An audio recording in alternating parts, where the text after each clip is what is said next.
can't bear not to respond, you may respond briefly.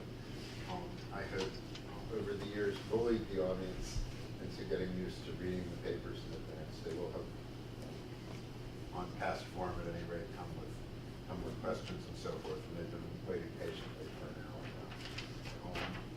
I'll give you a little bit of, good. If I got 2 minutes at the very end. Excellent. Floor's open. Who's first?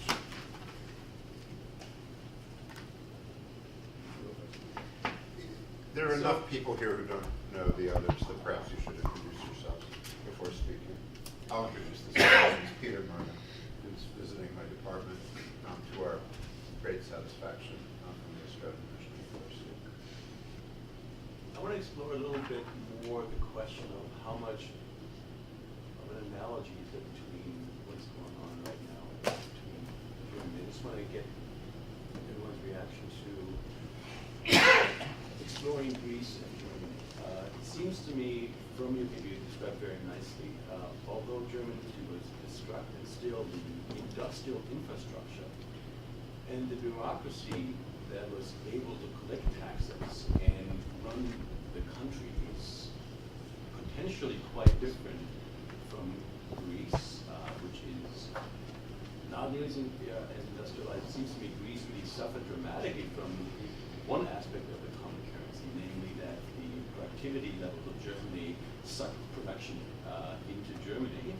So I wanted to get a bit of more reading of how strong an analogy can we actually draw between the past and the present. Okay. From this point onwards, you should respond to that questions. Well, very well taken point. It's absolutely true, of course. Power to tax. That is a big issue because you could argue that Germany in the interwar period had a potentially very powerful tax system. Limits to the power to tax were entirely political, but not really administrative. Whether the Greeks really have power to tax, I doubt. Everybody seems to be doubting it, so that's fine. In terms of the industrial core of Greece, two big industries. We think of Greece as olive oil and cheap cheese. Now that's grossly unfair. The two big industries are shipping and tourism, and in tourism, Greece enjoys an absolute advantage, not just a comparative advantage, an absolute advantage over Germany. I'm sure of that. Unless it's about skiing, then so yes, these analogies do have their limits. Nevertheless, I think I don't want to push my luck too much, but doesn't it actually strengthen the point I'm trying to make? My point was, one aspect of the point I was making is the attempt by creditor countries to push Germany into both fiscal reform and structural, like supply side reform, in the early 1930s backfired on two dimensions. One was that the fiscal consolidation didn't lead to economic recovery, at least not in the short run. We could discuss whether it helped the guys who came into power after 1933 or in 1933, whether it indirectly helped them. And the other thing was it deprived the government of its political support. And that's what worries me, because if a potentially well-governed and strong country like Germany basically crumbles under the pressure of creditor countries, isn't this even more strongly the case in the case of a weak democracy, with weak institutions like Greece? And now it gets political. I simply fail to understand. I'm telling every German journalist I keep running into. I simply fail to understand how German politicians, in the light of the historical experience that we have, can be effective. It's incomprehensible. John? I'd like to raise two issues. One is, when you set out the model at the beginning, you talked about the problem of sovereignty. And I think your paper forgets, I think, one critical aspect, which is really important. The sovereign state which emerged in 1949 is not always sovereign. And in addition, it's sovereign political parties, or political parties which have never had power under the previous regime. So in effect, the emergence of the Catholic Center Party, the western bit of Germany, as the governing party with the aid of the Social Democratic Party, put into power two groups, both of which, for a variety of reasons, had no faith in state sovereignty. The Catholic Church is not a sovereign state, and Catholicism has historically disregarded sovereignty. And if you look at the formation of the European Union, it's a Catholic project. It's a Catholic, anti-national, Central European project whose symbol is Ach et la Chapelle, a bilingual city. So that's, I think, an important consideration.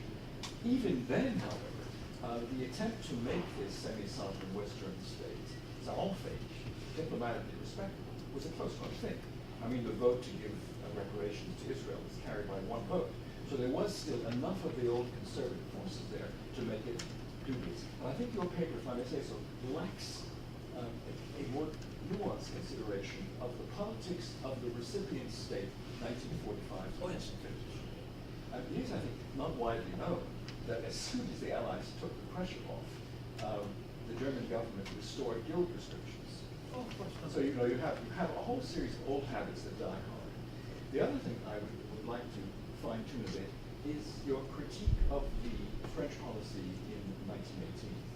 I did a little research, and I have here, which I can pass on to you for your information, an interview with Commandant L'Hôpital, who was the official biographer of Foch, which he gave in December 1938 when the issue of why hadn't the French squeezed harder was, of course, a very important issue in France.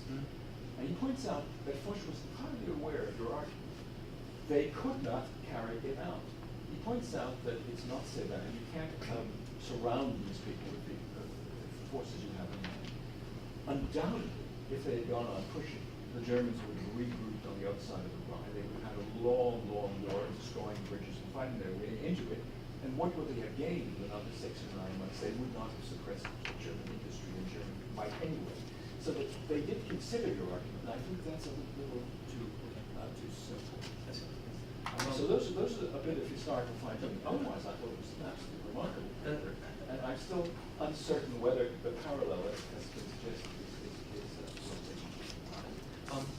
is the limits to sovereignty in West Germany. This is an absolutely critical point. I like your focus on the Catholic nature of the European project. Absolutely. One could, of course, at the same time say that the political circles that are being brought into power by the Allies around 48. It's essentially the Weimar Coalition. Yes.